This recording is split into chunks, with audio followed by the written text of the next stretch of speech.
Makasih udah datang. Ini acara penutup dari rangkaian acara 1 tahun toko buku dan kafe Kobam. Banyak banget teman-teman yang datang, orang buku, orang film, Adit, orang kampus, Mas Umam, Mas Jeffrey juga orang kampus ya. Ada guru SMA, Lutfi. Ada macam-macam yang datang nih. Tapi sebenarnya hari ini saya mau bikin pengumuman 1 tahun toko buku Kobam.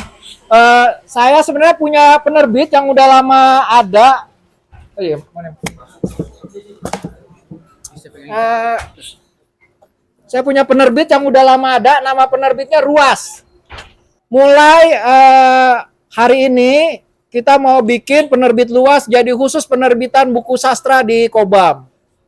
Buku pertamanya yang akan terbit itu buku kumpulan sajak pilihan Jeffrey. Ada 100 sajak yang akan dipilih oleh seorang editor dan dia bikin pengantar alasan-alasan kenapa 100 sajaknya dipilih. Dan karena itu juga hari ini kita bikin acara penutupannya dengan manggil Jeffrey Alkatiri. Nah, Jeffrey ini sebenarnya penyair tetangga saya, bukan saya subjektif milih Jeffrey. Tapi Jeffrey tahun 2000 tuh memenangkan puisi terbaik ya. Tahun 2000 memenangkan puisi terbaik Dewan Kesenian Jakarta. Yang sebenarnya waktu itu mengalahkan 2 kandidat penyair besar.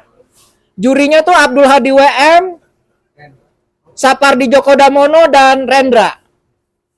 Sapardi sama Abdul Hadi WM sudah memilih penyair. Pokoknya penyair ini harus menang. Tapi Rendra bilang nggak bisa, tunggu dulu katanya gitu.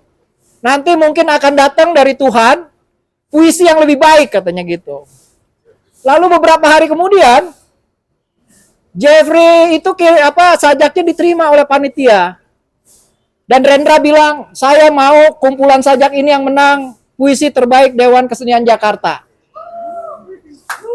Ini diturunkan oleh Tuhan katanya gitu. Dan saya ingat banget waktu Jeffrey ngirim kumpulan sajaknya itu, dia bilang kalau gue kagak menang, gue berhenti jadi penyair katanya. Ternyata menang dan Jeffrey nggak berhenti jadi penyair. Jadi naskah yang menang itu kemudian terbit oleh penerbitnya Mbak Rosa ya. Judulnya Dari Batavia Sampai Jakarta ya. Iya, sejarah perkembangan kota. Nah, yang menarik dari Jeffrey ini sebenarnya dia puisinya itu kayak kali kawin ya. Buat saya kayak kali kawin gitu ya. Jadi iya, bukan kucing kawin. Kalau kucing kawin dia kayak kali kawin, dia mempertemukan 2 kali yang arusnya besar, yaitu sejarah sama sastra yang menurut saya bukan belum pernah ada, tapi Jeffrey menggunakan itu dengan serius sebagai pengungkapan sejarah sekaligus pengungkapan sastra. Itu yang menurut saya paling menarik dan dia konsisten ya.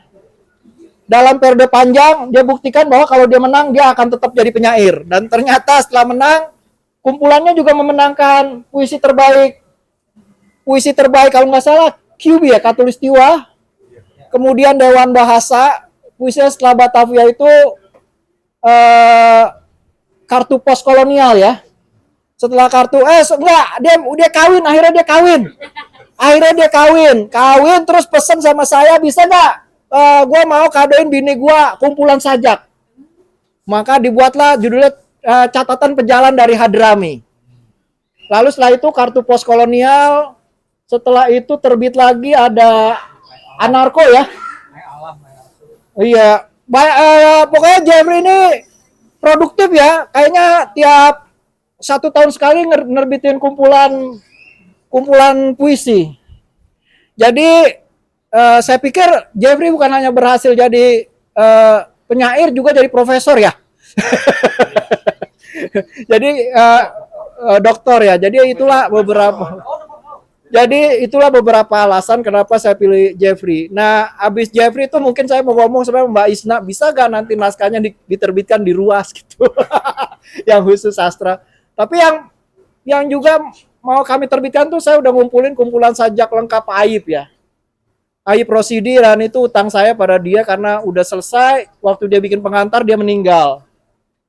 Jadi bukunya ada sekitar 1.000 halaman, ada 700 sajak. Nggak bagus-bagus sih. Menurut saya kayaknya Pak Ayub tuh gagal jadi penyair ya. Tapi kadang-kadang kita harus belajar dari penyair yang gagal untuk jadi penyair yang sukses ya. Jadi kira-kira hari ini saya mau kasih pengumuman bahwa Kobam punya penerbit khusus sastra. Jadi kalau teman-teman yang punya naskah sastra jangan kirim ke penerbit Kobam, jangan kirim ke penerbit, kirim ke penerbit yang lain karena susah lakunya. Oke, makasih. Saya mau apa? Jepri ya. Jeprinya keluar dong. Ya saya mau terima kasih buat Windy ya, buat Windy sama Tedo, sama Evan, sama yang nggak datang ke sini Yesus nggak datang ke sini. Nggak bisa ya, Billy nggak datang. Biasanya mereka berempat tuh selalu ada di Koba Menteng dan maksa gitu. Gue harus main di Koba Menteng karena gue yang buka Koba Menteng, jadi nggak mungkin kalau gue nggak main katanya. So jadi makasih buat Windy, Tedo ya, sama Evan, sama Billy dan teman-teman Classic House. Juga terima kasih pada Bang Logo, nih keluarga Sitor Situmorang, Yayasan Bang Iman, terus dari koperasi, di pembaca-pembaca kayak Mas Lutfi yang selalu suruh siswanya ya SMA baca buku. Apa? Dimas, ada Dimas juga dari. Ya saya mau terima kasih banyak teman, terutama saya mau terima kasih sama anak-anak Kobam sebenarnya. Karena saya nggak mungkin bisa begini kalau nggak ada anak-anak Kobam, tuh anak-anak Kobam yang kerja sungsang sumbel supaya Kobamnya tetap jalan. Jadi Jepri ini salah satu penulis awal Kobam, tapi lama nggak terbit dan kemarin kita kontak buat ngumpulin kumpulan sajaknya yang baru. Jadi sekali lagi mau bilang makasih sama semua teman-teman yang udah datang ya. Harusnya kita nih juga 2024. Iya. Oh ini Mas kawinnya nih. Waktu dia kawin. Ini bukunya nih. Ya kayak Kobam nerbitin cuma buku ini deh ya sama Sitor ya. Ya harusnya hari ini ada 2 buku yang terbit. Tapi karena partai-partai mau bulan puasa nyetak Al-Quran, jadi bukunya telat. Jadi partai-partai mau ngasih kemana-mana Al-Quran, jadi percetakan kita dibajak sama partai-partai dan akhirnya cetak yang biasa 14 hari jadi 21 hari. Jadi harusnya kita punya 2 buku tentang pangan. Satu judulnya Bukan Sunda Bukan Jawa, itu karya Bu Murdia Tigarjito dan kawan-kawan. Kedua Koki Bica. Di sini ada Robi itu dari Master TV. Harusnya 2 buku ini terbit, tapi nggak jadi terbit karena bulan puasa partai-partai cetak Quran, jadi mundur. Minta maaf, saya punya utang sama Evan, sama Windy, sama Tedo buat ngasih 1 buku lagi dan yang lain. Ya. Oke, makasih Bang Logo. Oke, makasih. Sebelumnya saya lupa. Oh ya, Saya mau makasih sama koperasi. Cici Elisa, mana Cici Elisa? Cici Elisa di atas. Marco di Makasih Cici Elisa udah bikin koperasi sehingga Kobam bisa punya tempat di Menteng. Kalau nggak koperasi, mungkin saya harus jadi antek oligarki bisa punya toko di Menteng. Makasih teman-teman, Mas Budi dan Mas Marco. Sampai jumpa nanti di toko yang baru di Rembang nomor 9.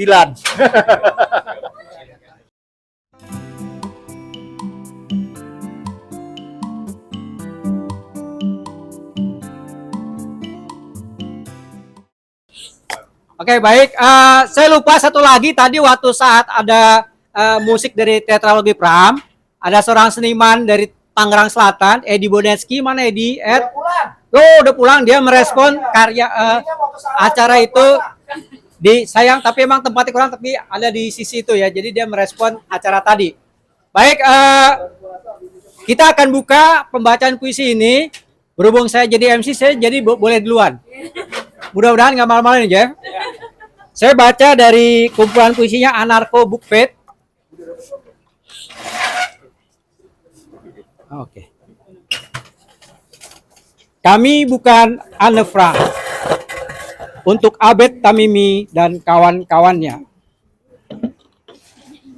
Kami bukan Anne Frank.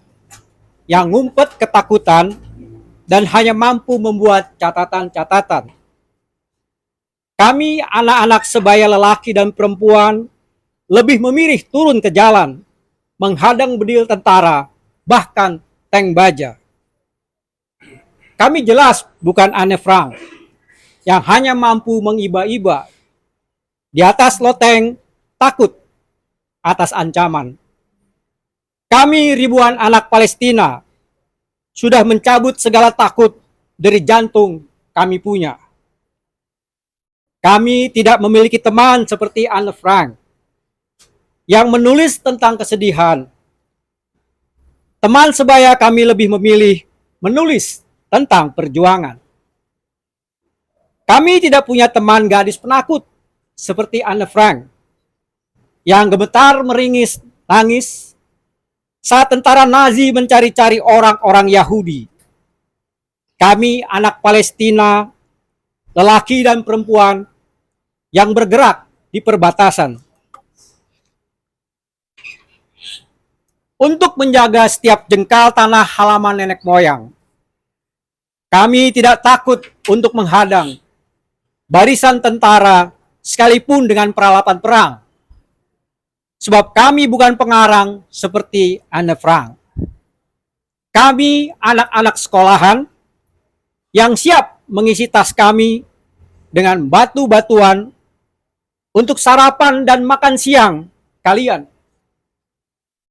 Meski kalian membatasi hidup kami dengan tembok tinggi panjang, tetapi suara kami tak dapat kalian bungkam untuk menjaga marwah serta harga diri kami yang lebih mahal daripada harga catatan anak penakut di pasar lelang. Kami jelas bukan keturunan kalian yang kuyu berjalan merunduk tanda lemah kalah. Ketika nenek moyang kalian digiring ke rumah jagal dan penjara di berbagai wilayah Eropa. Walau peluru dan sepatu siap dihantamkan ke tubuh kami, dengan kepala tegak kami akan menantang kalian sambil berkata, Viva Palestina, Zefri Al-Katiri. Oke, berikutnya saya buka daftar dulu. Tadi sudah di absen tapi kelihatannya belum ada yang jawab. Bentar.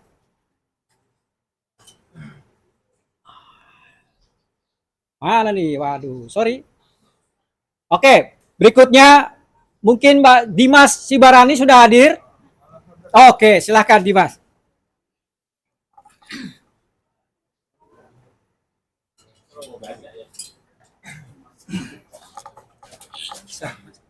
Kalau baca ya. Oh iya. Halo teman-teman, sebelumnya mau ngucapin selamat ulang tahun dulu untuk Komunitas Bambu. Terima kasih juga untuk Bang Rijal yang udah ngajak aku ngebacain, walaupun sebenarnya dijebak gitu. Soalnya awalnya dia ngajak nongkrong, terus nongkrong ngomong-ngomong, terus bilangnya, Dim, datang ya ulang tahunnya Kobam. Dia bilang, lo harus bacain puisi. Puisi siapa? Aku tanya kan. Terus dia bilang, ada nih Habaib Gendeng dari Jakarta. Karena aku nggak tahu nih siapa. Masih ada nih buktinya nih. Siapa ini Habaib Gendengnya? Udah, ntar lu datang aja, gua kirim nih puisinya. Terus ternyata udah telah dikirim, ternyata puisinya Pak Jeffrey dari kumpulan postkolonial dan wisata sejarah. Judulnya Pengakuan Asli Bangsa ini. Kami bangsa yang kalah, yang sadar akan kekayaan alam, tapi tak mampu mengolah. Kami bangsa yang lemah, yang sadar akan luas tanah, tapi tak mampu menahan penjara. Kami bangsa yang parah, yang sadar akan masa depan, tapi tak mampu membuat arah. Kami bangsa yang terlalu ramah dan terlalu mengalah, yang sadar akan dikunyah, tapi tak mampu menolak penjajah. Kami bangsa kelas bawah, yang sadar akan menjadi parah, tapi tak mampu untuk berbenah. Kami bangsa yang bukan bangsa, hanya sekedar kumpulan orang berbeda dengan tanda yang sama, yang dulu sampai sekarang hanya ada dalam kotak saja. 2008-2012. Terima kasih. Baik, terima kasih. Berikutnya Mas Wahyu Susilo sudah hadir. Mas Wahyu, kalau belum mungkin kita bisa minta Mas Adrian Waworuntu. Silahkan. Adri Waworuntu, sorry. Terima kasih. Mungkin Jeffrey harus milihin karena dari ini aja, perjalanan dari Hadramaut. Ya, perkenalkan saya Adri Waworuntu, saya seniornya Prof. Jeffrey di kampus. Dan saya salah satu yang memaksa Prof. Jeffrey untuk mau menjadi guru besar. Karena tadinya dia tidak mau. Orangnya memang betul-betul sableng katanya tadi. Baik, saya akan memilih satu puisi, hanya sebagian yang dapat menembus langit. Seperti gemuruh pepohonan jati runtuh, ketika Jumat tengah hari, puluhan ribu umat mendentamkan lutut dan dahi mereka ke lantai. Pada hari itu, ribuan doa dilepaskan dari persembunyiannya. Sebagian kembali menukik dan terjerembab ke bawah karena tidak memiliki sayap untuk menembus langit. Terima kasih. Oke, terima kasih. Berikutnya Pak Ardian Cukil, Ardiansah.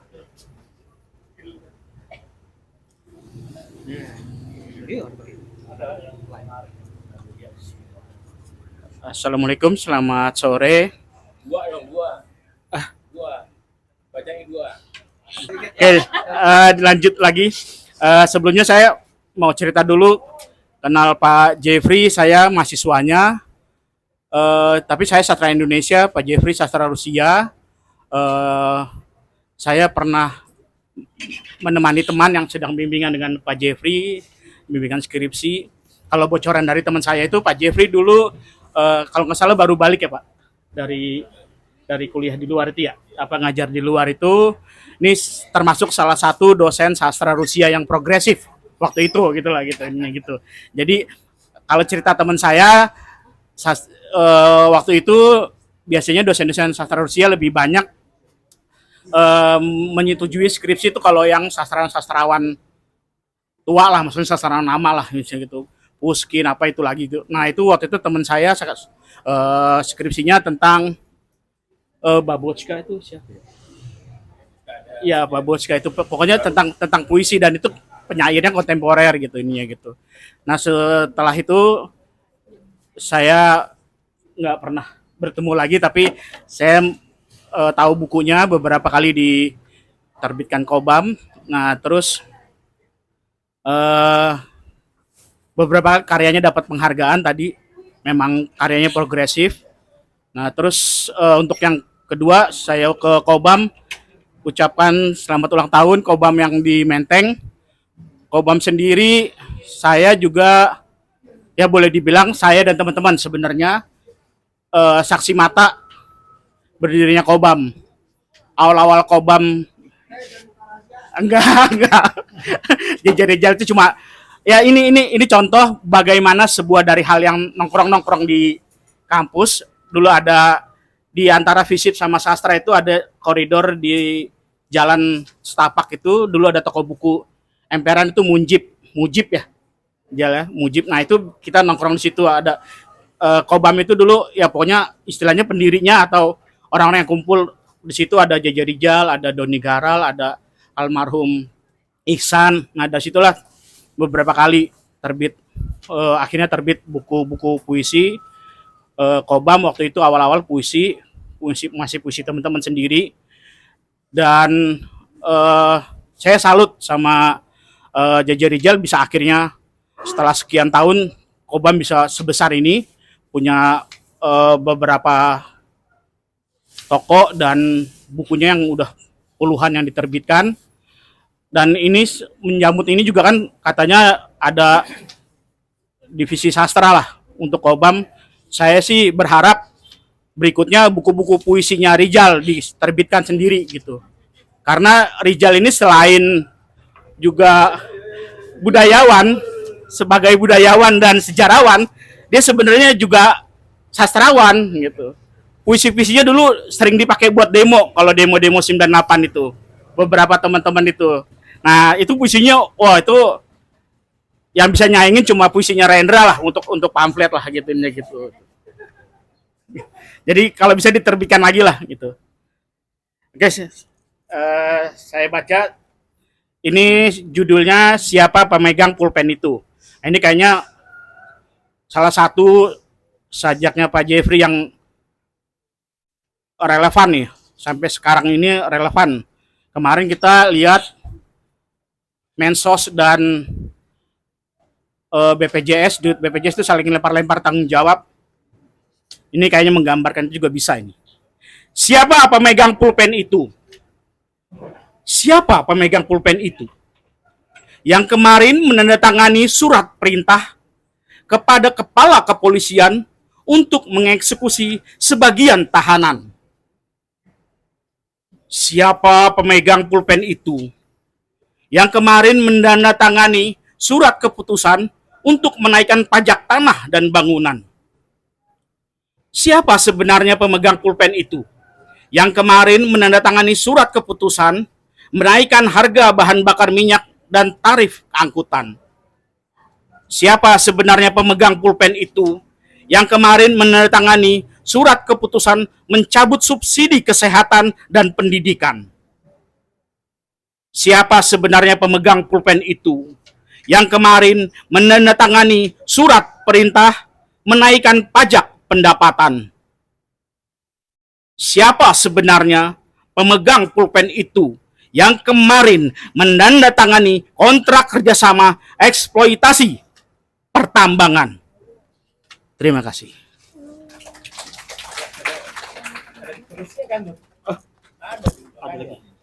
Oh iya, masih ada. Siapa pembisik di samping orang itu? Aku, kata pulpen. Aku yang menggerakkan tangan-tangan mereka.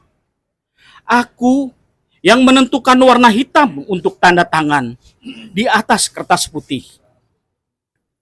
Bukan warna lain, seperti yang kalian inginkan. Tetapi, diam-diam dia berkata sambil berbisik. Aku yang paling tahu di atas meja mereka. Persis di sebelahku, selalu tersedia pistol dan palu yang lebih berkuasa dariku.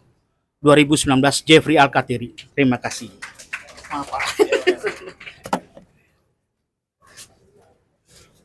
Oke, terima kasih Andri. Yang satu sekarang berikutnya Pak siapa nih? Budi Suryadi, Budi Gedes. Budi, oke, silakan.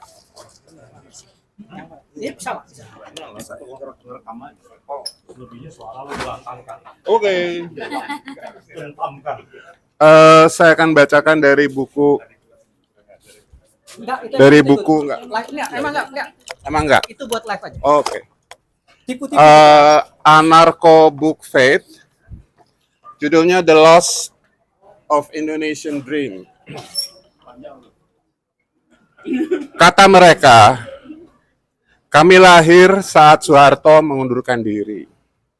Dokter menimang bayi-bayi, para suster tak dapat memejamkan mata. Sebab malam itu 10 bayi dalam kamar berteriak gembira bersama, seperti kor penyanyi rocker. Para ibu gelisah, para bayi mencucu, mencari puting susu. Aku anak Indonesia, sehat dan kuat, karena mamaku memberi minum susu ASI setiap hari. Ketika baru saja duduk di TK, tiba-tiba kata mereka, demokrasi menggedor pintu rumah kami. Lalu ada cahaya silau dan bayangan siluet orang-orang bergegas sambil membawa bendera, poster, spanduk, dan corong suara yang belum dapat kami pahami apa maksudnya.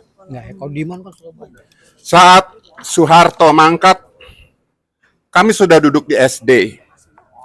Wajahnya kemudian dilukis dengan senyum sinis. Di belakang backdrop dengan tulisan piye kabare isi kepenak zamanku toh. Sewaktu orang tua kami hidup di zamannya, ada rasa bangga juga, semu juga malu. Pernahkah para istri dan anak-anak zaman itu bertanya kepada suami dan bapaknya, dari mana barang-barang yang ada di rumahnya? Tidak berapa lama di kelas kami, tiba-tiba gambar presiden dan wakilnya yang bersanding di kanan kiri telah berganti. Tetapi burung Garuda di tengah-tengah tetap gagah, tak berubah. Saat bangku SMP, kami study tour ke museum. Laksana memasuki lorong yang mengarah menuju kegelapan tak berujung dari bangsa yang kalah, persis seperti foto hitam putih yang terdapat pada lembaran buku sejarah. Serombongan orang yang tertunduk lesu tak mampu mendengarkan dagu untuk mengatakan, "Jangan ambil gambar kami, pergilah kalian." Sementara para penakluk butuh bukti untuk melaporkan kemenangan kepada tuannya. Banyak benda-benda dibawa orang datang ke negeri ini. Jadi siapa sebenarnya yang merasa asli? Alam Nusantara menjadikan jinak para pendatang, tetapi mereka menjadi beringas ketika berebut untuk mengisi perut. Kami tertegun sejenak pada foto besar, seorang berkopiah mengenakan pakaian rapi dengan berbagai lencana dan tanda jasa, mengacungkan jari telunjuknya di hadapan mikrofon model lama, seperti seorang aktor yang kehilangan suaranya. Menurut guru kami, sejak itu segerombolan orang berseragam masuk ke perpustakaan dan membakar buku-buku. Hanya tertinggal separuh sampul buku, bergambar seorang bapak tua berjanggut lebat, entah siapa. Yang jelas bukan orang Asia. Mereka juga masuk ke rumah-rumah dan membawa orang-orang untuk dibuang. Sisanya yang masih bertahan berada di bawah sepatu bootnya. Kata guruku, puluhan tahun mereka telah menghidupi tentara untuk bekerja. Biarkanlah zaman mereka berlalu, memasuki labirinnya sendiri, hingga sampai di ujung pintu terkunci. Di manakah kau habiskan 30 tahun hidupmu? Di jalan-jalan dengan seragam sambil bertolak pinggang? Atau di balik tembok tinggi? Sebab tidak semua orang akan dapat melewatinya dengan selamat. Mereka sebut kami anak demokrasi yang sudah dapat memilih siapa yang kami suka untuk dipilih. Beberapa gambar wajah dalam lembaran, meskipun kami tahu hanya buang waktu. Kami jadi segumpal daging yang terus tumbuh tanpa ruh. Harus berdesakan berhimpitan mencari sekolah, mencari kerja, mencari tempat rebah, berjejer di lantai rumah sakit dan penjara. Kami jadi tidak peduli menghentikan para kafilah yang salah arah, yang menjarah lautan, hutan, dan sawah-sawah. Menggaru batu-batu hingga menjadi lubang kawah. Ibu-ibu juga tidak pernah bertanya dari mana barang-barang mewah yang ada di rumah. Dulu, kami berasal dari benih perjuangan dan cinta yang dicatat pada lembaran-lembaran dalam buku besar bangsa. Dipersilahkan kepada kami untuk membuka kapan waktu catatan langkah sejarah dari para pendahulu yang meninggalkan jejaknya pada tiap halaman. Entah di halaman berapa masih tertera nama-nama mereka yang dulu pernah kalian sebut-sebut dengan rasa bangga dan juga dengan sumpah serapah. Buku besar berisi mimpi-mimpi, pursuit of happiness, yang susah payah disusun dengan suka duka, yang meletakkan titik koma dan tanda baca. Sudah sampai halaman berapa kalian baca? Kemana jejak mimpi mereka itu sekarang? apakah masih membekas di pasir atau hilang tersapu angin? Jangan sampai bendera merah putih meleleh seperti lilin, sebab amatlah perih janji mimpi mereka belum terpenuhi. Republik ini masih seperti bayi yang merangkak, atau sudah seperti nenek tua yang terbatuk-batuk di malam hari. Kami tak tahu persis sampai di mana napas Republik ini berakhir. Apakah masih dirayakan Independence Day di tahun-tahun mendatang? Something that I can ignore. Kami seperti berjalan pada serpihan kaca. We are all Indonesia, but not for you, my dear friends. We are democration generation, but not reformation generation. They are failed. Biarkanlah kami berlalu, memasuki labirin zaman hingga sampai di ujung, pintu lorong gelap terbuka, meraih mimpi Bapak bangsa yang mungkin masih mengendap di angkasa atau hilang tenggelam di dasar samudra. Lamat-lamat terdengar lagu syukur dari para mahasiswa baru yang sedang mengikuti upacara di halaman kampusnya. Terima kasih.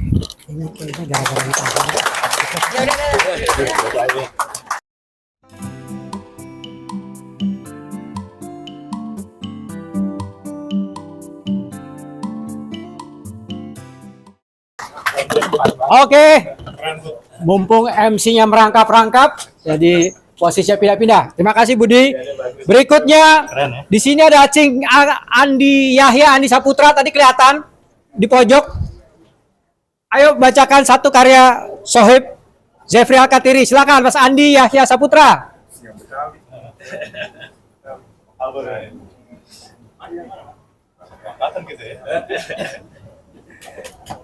Pilih. Bukunya mana? Ini bukunya.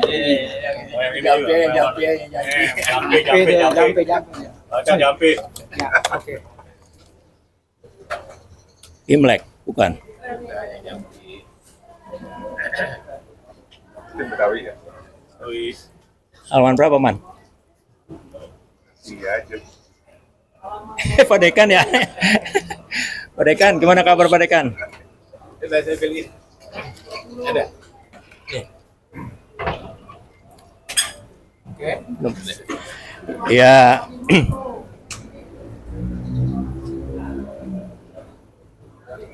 Oh, belakang.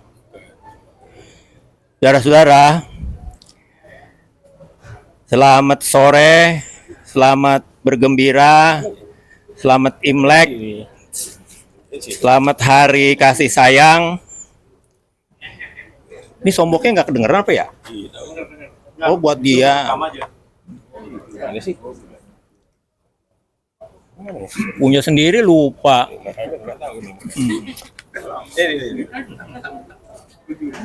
Oh, ada. Mas 52.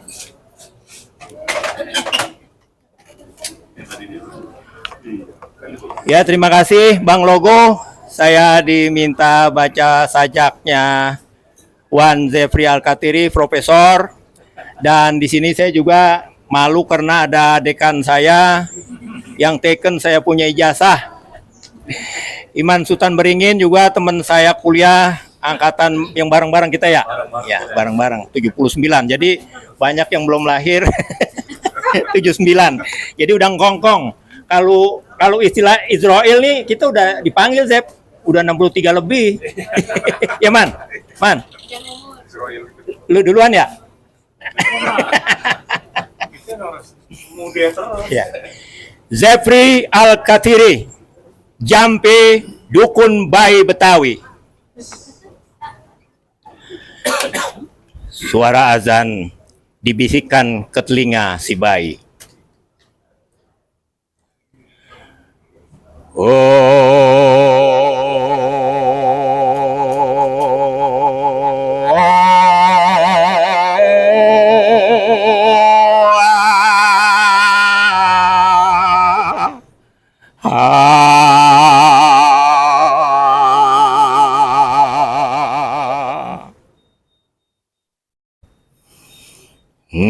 nene unduk unduk kaki unduk unduk.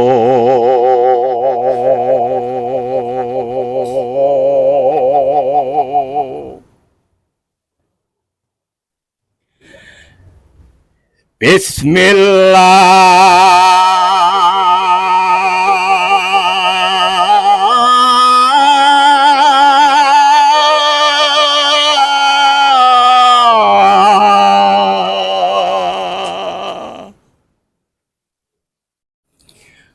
Mata jangan seliat-liatnya, kuping jangan sedengar-dengarnya, lidah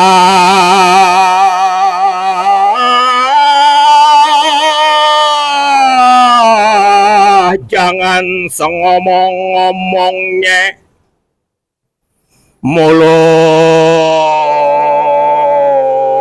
jangan semakan-makannya, muka jangan semerengut-merengutnya, bibir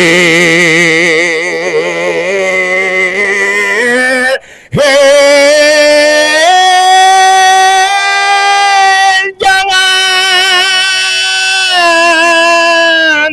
sedoer-doernya,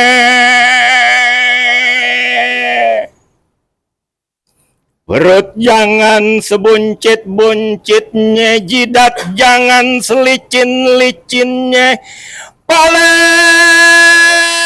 jangan sebotak-botaknya, tangan jangan sepegang-pegangnya, kaki jangan jalan sejalannya, kulit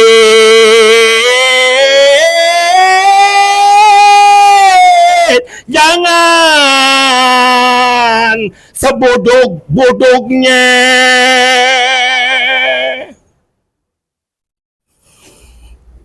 Insya Allah wa barakallah.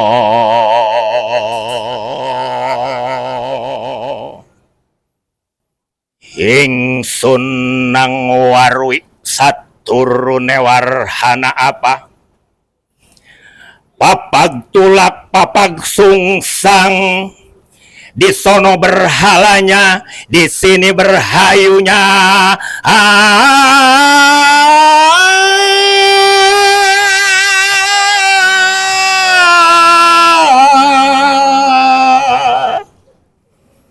Nangis jangan sejadi-jadinya, marah jangan sengamuk-ngamuknya, otak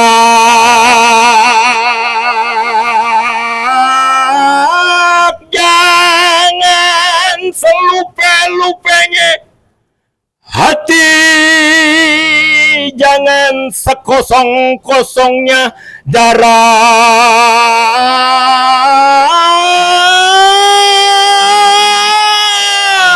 jangan sekotor-kotornya. Wah! Alhamdulillah.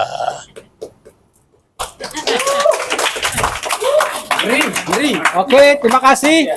Berikutnya Mas Budi Kucing. Silakan. Wisnu Kucing. Aduh, jadi kepalik ke Budi Setiadi. Sorry ya. Wisnu Kucing. Mas Wahyu Susilo sudah ada kah? Sudah di tempat? Jeffrey, apa kabar?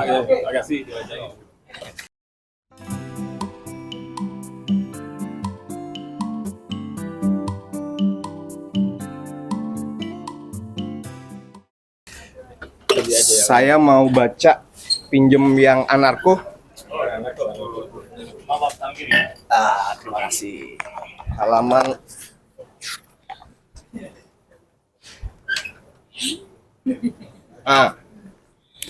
jadi selamat siang. Saya dulu juniornya Pak Jeffrey. Ingat baca puisi waktu dulu tahun 2000 dari buku yang pertama kalau nggak salah. Beliau di Rusia ya Pak? Iya. Saya di sastra Belanda dulu kuliahnya. Angkatannya nggak usah lah ya.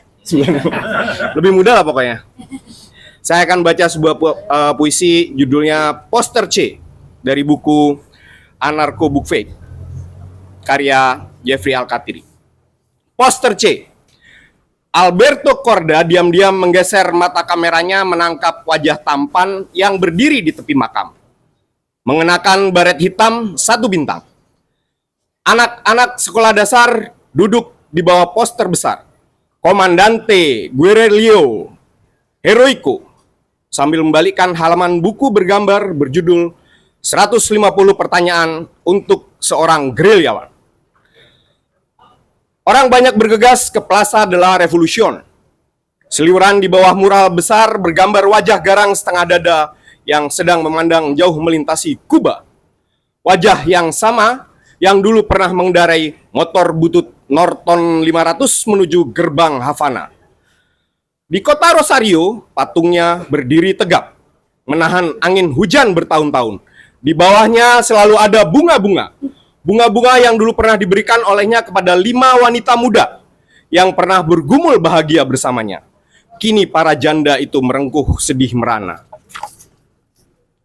Dipisah oleh beberapa peluru dari seorang sersan muda yang cemburu karena pacar gelapnya diam-diam menyimpan foto. Si Chancho Ernesto, lelaki tampan yang pernah memenangkan perang di Santa Clara, tak menyangka bakal terjerembab di jurang La Higuera, Bolivia, sambil mengisap cerutu terakhirnya. Dia memandang asap dan menikmati harum aromanya. Terbayang saat berjalan bergandengan bersama si janggut tua bermain catur di hutan lebat Sierra Maestra, dan kini jadi penjagal kepala di penjara La Cabana. Kini tinggal foto besar Alberto. Hanya sekedar terpampang di markas kalian bukan? Hasta la victoria siempre. Che Guevara.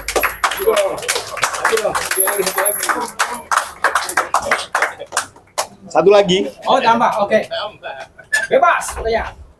Yuk. Kalau orang-orang yang besar di 90-an pasti simpan di kamarnya poster C, poster Marx. Kalau anak sekarang One Piece. Jadi saya bawa ini dari Sang Pauli. Karena mau baca Anarko. Klub sepak bolanya orang-orang orang-orang narko di Hamburg. Saya akan baca April Comes She Will by Simon and Garfunkel. Oh, ini favorit bapak saya penyanyi. Favorit kita juga. Kita berjalan di antara ilalang, pepohonan gemerisik seakan berbisik. Biarkan hari yang singkat berlalu katamu. Meski pagi ini datang terlambat. Sampai juga kita. Di ladang jagung tandus, embun masih menyisa. Kita terjerembab dalam semak-semak.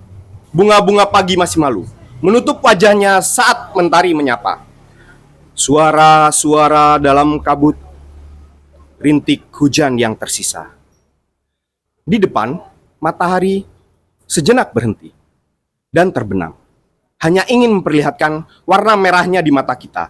Tanda alam sangat lelah.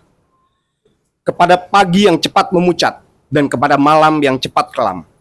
Hari-hari kelabu kan berlalu. Kita percaya, hari baru akan terasa panjang bagi mereka yang menyendiri. Kau duduk di samping meja, dekat jendela, menantiku. Melihat jalan yang semakin menjauh, sementara aku mencoba mengingatmu. Entah dari sisi sebelah mana. Aku lupa. Di ujung jalan itu, aku terlelap. Tanpa jabat tangan kita berpisah. Cinta tak berwajah. Mencari kata-kata untuk diucapkan. Sesulit mencari waktu untuk bertemu. Seperti menunggu akhir yang tak berakhir. Sampai pada malam ke-30, Rabu. Menjelang April, kakiku sudah semakin akrab untuk pulang. Seseorang tidak perlu menunggu lebih lama untuk menyatakan cinta. So sweet banget ya. Kenapa judulnya dari apa? Dari ini lagunya Simon and Garfunkel. Iya, terinspirasi dari ini. Dari situ. Iya, terima kasih. Oke. Terima kasih Wisnu. Terima kasih. Berikutnya Iman Situmorang, abang saya. Belum milih bukunya. Ya, saya Iman Situmorang. Saya juga teman satu angkatan Jeffrey di Fakultas Sastra Universitas Indonesia Rawamangun. Kampusnya masih Rawamangun dulu. Kami masuk tahun 79. Ini senior kami yang akhirnya jadi dekan.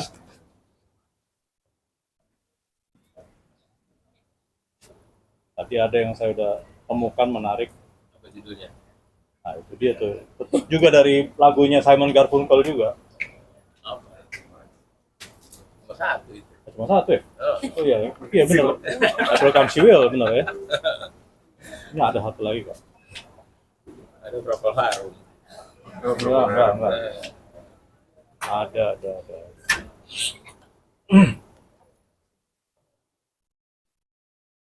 Apple Pie. Panjang juga itu. Iya panjang. Boleh. Cocok tuh. Iya. Kenapa saya memilih lagu ini? Karena dulu kami terbiasa pulang sore dan selalu bernyanyi-nyanyi dan bermusik. Jeffrey adalah pemain bass betot dari salah satu kumpulan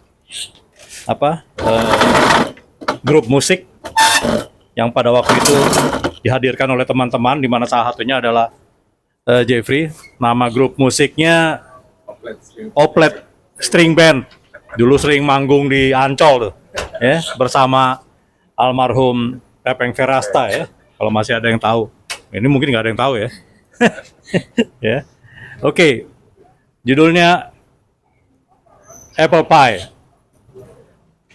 Nanti kalau udah sampai rumah cari aja lagunya Simon Garfunkel yang berjudul ini ya, enak lagunya. Dan lagunya Dan. Kau keliru, Bung. Kau kira setelah Buddy Holly mati, musik rock and roll akan tutup peti. Meski tidak ada yang mengunjungi makam mereka yang sudah dipenuhi rumput semrawut, tapi rock and roll tetap meraung-raung. Seperti berisiknya mesin pabrik tua di sebagian negeri miskin Asia. Kau keliru, Bung. Seakan hanya orang putih saja yang dapat bermain musik dan bernyanyi. Potongan teka-tekimu luput menyebut 3K. Dan derita orang kulit hitam di Mississippi dan Alabama. Padahal setiap minggu mereka di gereja menyanyikan lagu Star Spangled Banner. Bahkan kematian baginya jadi karnaval di jalan-jalan New Orleans. Dulu kau punya kesempatan untuk bertanya kepada Dewi penjaga pelabuhan tua. For what? Go to the war. Dan mereka tak akan berani berteriak, we are refused to serve. Seperti teriakan si mulut besar. The Star and the Stripes seperti Helter Skelter. Tergantung pada siapa yang mengembuskan arah anginnya. Tak ada lagu untuk arak-arakan para ibu yang membawakan poster Bring My Boys Go Home. War is over. Hanyalah khayalan tuan berkacamata bundar. Sebab perang dan rock and roll terus saling berdesingan. Seperti teman yang berbeda dalam alat mainan. Buktinya, ketika Leonard Cohen ditidurkan dalam peti kayu di Jewish Center, banyak orang menangis dan menjadi gagu. Teringat gumam Grundel tak keruan dalam bahasa Ibrani. Dari mulut yang sulit menganga, di belahan Gaza, Palestina, kaum Hezbollah bergembira sambil menembakkan AK ke udara terbuka. Meski Buddy Holly mati, Chuck Berry, Elvis Presley terus menyebarkan bakteri pada kaum muda di distrik Asbury. Di garasi kumuh, di bar-bar lantai bawah tanah, rock and roll dengan gelombang menerjang bagai gelombang menerjang ke sepasang telinga mereka yang bolong. Rock and roll is always calling young men. Seperti di sebuah bar di Seattle. Seorang pemusik menghantamkan gitar listrik Fender Mustang ke lantai pentas. Para penonton berteriak histeris, "Grunge, grunge," sambil melemparkan diri, baju, dan sepatu. "Never mind," katanya. "We sold our soul for rock and roll," teriak generasi slacker. Sudah berderet-deret penyanyi yang ingin tidur nyaman dalam peti sepanjang waktu. Tapi adakah penulis lagu atas kematian Tupac Shakur? Dan sekarang tak ada yang berani berteriak, "We are refused to serve," seperti bacot si mulut besar dulu. Para ibu pun tak peduli lagi pada anak lelakinya yang dipaksa berperang jauh ke wilayah tanah gersang. "Go young man, kill the terrorists." Kau tak perlu terburu-buru mendorong Chevy, sebab Gedung Putih sudah membuka pintu agar banyak orang dapat menghentakkan kaki dan menggoyangkan kepalanya di sana. Tapi sayang, sejak hadir si Jambul Pirang, dia telah menyepak tumpukan lagumu ke tempat sampah. But the noise rock and roll is not. Rest until their end. Jangan khawatir, Bung. Jika pun Trump mati, para belatung tanah akan menanti. Mereka akan berrock and roll ria di makamnya. Apalagi si Jambul rasis hanyalah sepotong pai busuk yang sangat disuka oleh mereka. Ini tahun 2019 ya.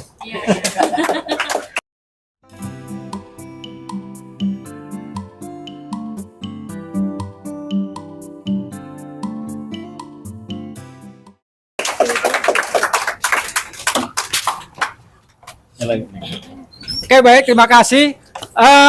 Tadinya ada satu lagi, Mas Wahyu Susilo, tapi kayaknya tidak bisa hadir atau belum hadir. Kayaknya kurang afdol kalau kita hanya membaca puisinya, tapi kita juga berharap Jeffrey Alkatiri juga membacakan puisinya sendiri. Tapi sebelumnya juga bisa memberikan sedikit pengantar untuk itu semua. Silakan Jeffrey. Ini duduk aja ya. Ya, terima kasih. Selamat sore. Selamat sore. Terima kasih atas kehadirannya dari para penggemar Kobam, teman-teman juga dari fakultas atau juga yang sempat baca buku saya dan juga rekan-rekan lain yang hadir di sini mungkin dari jauh ya. Dengan berbagai kendaraan, saya ucapkan terima kasih sekali dengan peringatan 1 tahun Kobam gitu ya, dan juga diakhiri sesuai dengan posternya, diakhiri dengan pembacaan sajak gitu. Tadi sudah kita simak, nikmati beberapa teman untuk membaca sajak pilihan dari berbagai buku saya yang menurut Rizal itu nantinya akan dipersatukan menjadi satu kumpulan buku gitu ya, dan itu yang pertama untuk diterbitkan. Jadi nanti nggak usah sulit-sulit lagi membeli di Shopee atau Tokopedia gitu ya, dan saya yakin itu juga bajakan gitu ya, karena sudah habis sebetulnya gitu. Dan nanti akan diterbitkan, diolah, dipilih yang sesuai lah ya, mungkin dengan berbagai generasi, karena ini bukunya ada berbagai generasi yang bisa menikmati berbagai baris-baris sajak dari buku saya itu sendiri. Nah, ini suruh baca ya? Oh. Aku harus baca satu. Ya, saya coba akan pilihkan ya satu.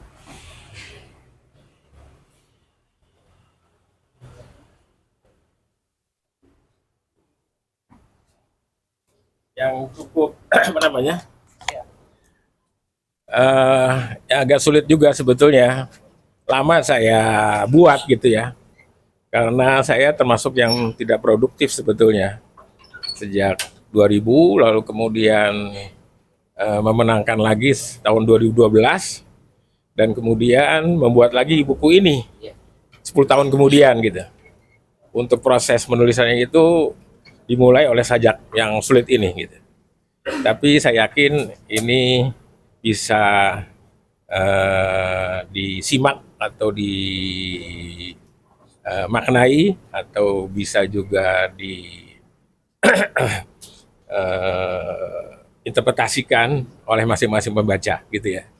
Dan jelas bahwa buku saya walaupun memang kemudian adalah juga deretan kata-kata sejarah, bilang-bilang sejarah, tapi beda dengan buku apa itu esai apa sih? Esai apa namanya? Buku esai apa namanya? Ya. Apa namanya? Esai, puisi esai ya. Puisi esai. Saya tidak memberikan note di bawahnya karena saya membiarkan pembaca untuk juga berimajinasi lagi ya, sesuai dengan bahan bacaannya ya. Itu kan tidak harus juga kemudian diberikan ya seperti itu, sehingga tidak menghilangkan imajinasi sewaktu membaca sajak saya ya. Ini judulnya adalah Kita Sudah Berjalan Cukup Jauh dan Cukup Lelah. 1. Apakah kita perlu menengok ke belakang sewaktu kita masih berjumlah 112 juta yang disebut di urutan pertama dalam narasi pembuka lagu mereka? Siapa yang tahu lagu itu? Ada yang tahu nggak? Yang menyebut 120 juta pertama kali narasi lagu dari Barat. Ya, itu dia. Nah itu Pak Iman itu. Ya. Yang ini nggak tahu nih. Padahal sekarang kita sudah berjalan cukup jauh, cukup lelah, dengan jumlah 2 kali hitungan lama, dan meninggalkan sebagian saudara kita yang masih terengah-engah mengejar atau sudah terbujur terkubur bergelimpangan dalam makam-makam tak bertanda. 2. Apakah kita perlu kembali ke belakang, menengok anak-anak muda di berbagai negara belahan utara yang dulu bergerak bersama menyanyikan lagu A Summer Prayer for Peace? Itu lagunya sebetulnya. Ya. Sementara sebagian generasi mereka di wilayah Asia Tenggara harus menunggu lama sepanjang kemarau gersang, walau musim hujan berkali-kali datang, tetapi damai di rumahnya tak kunjung jelang.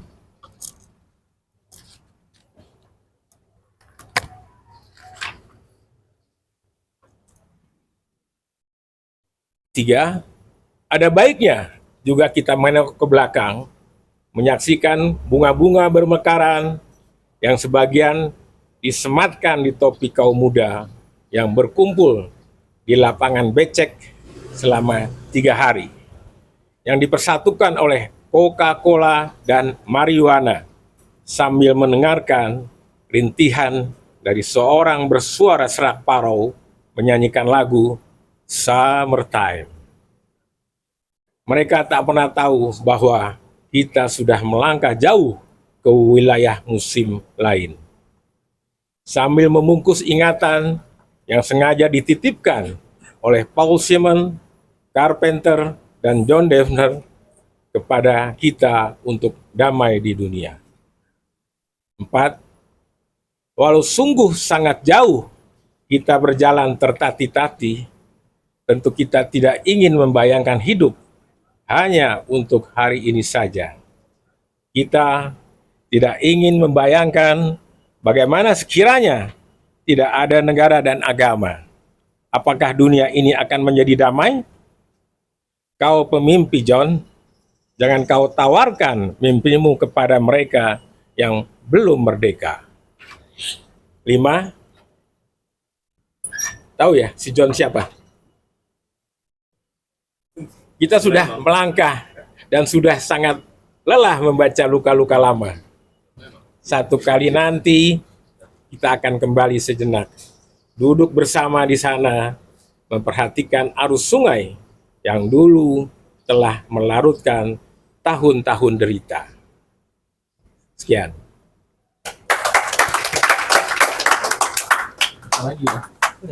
Saya mau lagi? Ada lagi nih. Oke, satu lagi. Sambil memilih, nanti jangan lupa kita akan tutup dengan makan bersama. Menu dari Mustika Rasa yang asli, bukan bajakan. Dan juga satu pengumuman lagi terlupa, selama ulang tahun Kobam, ada diskon di semua tempat pembelian Kobam, marketplace maupun di toko-toko langsung. Berapa persen dijual? 20% ya? Ya, sekitar 20% lah gitu. Jadi teman-teman yang ingin membeli buku silahkan. Ada dua lagi terakhir nanti ya.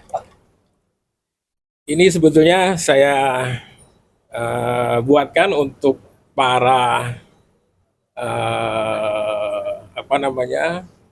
kelompok kamisan yang sering berada di depan istana setiap Kamis. Semoga saja bahwa sampai kepada mereka sajak ini gitu ya, dan juga sampai untuk dibacakan di hari Kamis, setiap hari Kamis nanti. Sampai Kamisan keberapa? Di titik kumpul tengah kota, kami datang lagi, mengetuk, menunggu jawab dalam perkabungan panjang. Ratusan surat bersama doa sudah dilarungkan agar amanat tetap terawat. Meski di bawah atap awan gelap, tak lelah menunggu jawab. Entah sampai Kamisan keberapa. Sungguh ini bukan tragedi drama Yunani. Jadi jangan sampai simpan suaramu kawan. Kami berdiri bersama, memupuk ingatan agar terus tumbuh menjalar meski hanya sesaat, agar anak bangsa tak sampai tersesat. Itu ya. Nah, terakhir ya. Maaf. Terakhir sebagai juga doa ya untuk 1 tahun Kobam. Ada buku lama nih ya yang juga diterbitkan oleh Kobam nih ya. Jadi ini 2004 gitu ya. Buku kedua setelah buku-buku lain yang diterbitkan oleh Kobam. Sebetulnya saya lebih suka kalau sajak saya itu dibacakan oleh orang lain, lebih tepat karena saya bukan pembaca sajak yang baik. Dan apalagi kalau orang teater ya, membacakan sajaknya itu lebih bagus. Dan perlu diketahui juga, mungkin nggak banyak ya, atau mungkin nggak pernah. Sajak saya ini pernah dibacakan oleh Rendra. Dan suka sekali dia. Seperti yang dikatakan oleh Rizal tadi. Mungkin nggak banyak ya, orang banyak membaca sajak Rendra, tapi Rendra nggak banyak atau belum pernah membaca sajak. Satu-satunya saja yang dibaca oleh Rendra ya sajak saya. Terutama yang kumpulan ini ya, kumpulan dari Jakarta itu. Ya. Karena di waktu itu jadi dewan jurinya, dan kemudian dia bertanggung jawab untuk menilai dan membacakan yang mana dipilih yang dia suka. Ada 5 yang dibaca kalau nggak salah waktu itu. Dan beberapa tempat lagi. Dan satu lagi adalah ayahnya Iman dan Logo, Sitor Sitomorang. Entah mengapa juga banyak orang membaca sajak-sajaknya, tapi Pak Sitor juga kemudian membaca sajak saya. Gitu. Itu suatu... Ya, itu suatu penghargaan lah ya. Saya juga nggak tahu kenapa. Mungkin kena di hati mereka gitu ya. Nggak tahu kalau kena di hati yang hadir di sini gitu ya. Terus juga saya dengar juga Taufik Ismail juga pernah membacakan sajak saya. Saya sendiri ya senang juga sih ya. Kalau kemudian beberapa tokoh senior, penulis atau penyair membacakan sajak saya. Gitu. Ini kata penutup ya Rizal, sebagai suatu juga doa untuk 1 tahun Kobam ini. Kata penutup, di sebuah langgar desa Serombongan anak menutup pengajiannya dan berteriak, amin. Di segala masjid, sekumpulan umat berjamaah menyebut bersamaan, amin. Di sebuah gereja di Alabama, seorang pendeta kulit hitam berteriak lantang, amin. Di sebuah gereja di Kolombia, seorang ibu bersujud di hadapan Guadalupe sambil mendesah, amin. Di sebuah sinagoga di New York, seorang rabi mengakhiri doanya dan menangis, amin. Di sebuah gereja di Moskow, seorang pendeta ortodok mengakhiri misa kudusnya dan menggeram, amin. Di sebuah gereja di pinggir kota Johannesburg, Afrika Selatan, seorang ibu gendut berkulit hitam berseru sambil bergunjang, amin.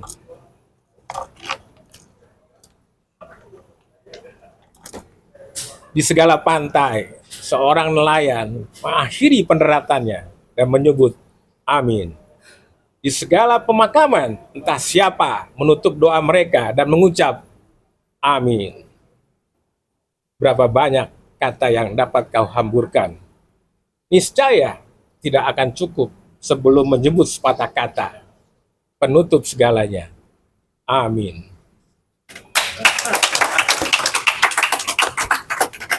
Terima kasih semuanya.